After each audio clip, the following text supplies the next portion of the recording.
Now, world leaders are arriving in South Korea for talks on nuclear non-proliferation, focusing on the protection of materials and the prevention of trafficking. North Korea will not attend the talks, but is expected to be one of the main topics of discussion there.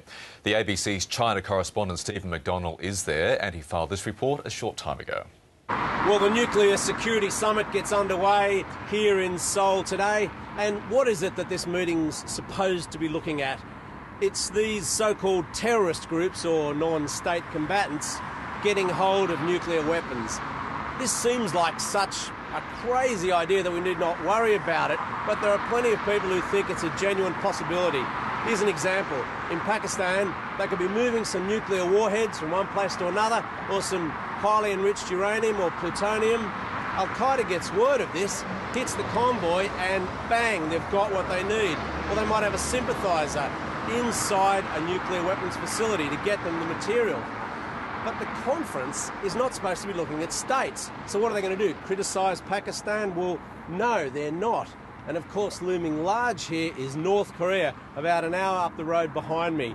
Now, North Korea has already said it's like a tantamount to an act of war by just mentioning them at this conference.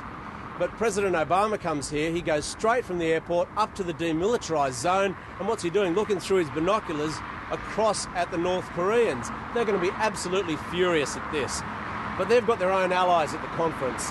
China will not allow there to be anything which really goes against North Korea to come out of the meeting.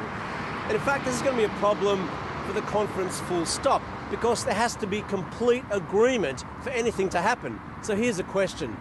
What did China, Vietnam, France, Australia, Canada and the United States all have in common, along with dozens of other countries, when we're talking about nuclear security? Well, the answer to that, if there is one, is what this conference will come up with, because as I said, they've all got to agree. Lots of brinkmanship again, sadly, on the Korean Peninsula ahead of those talks, especially with word of that imminent missile launch by the North Koreans. Stephen McDonald reporting.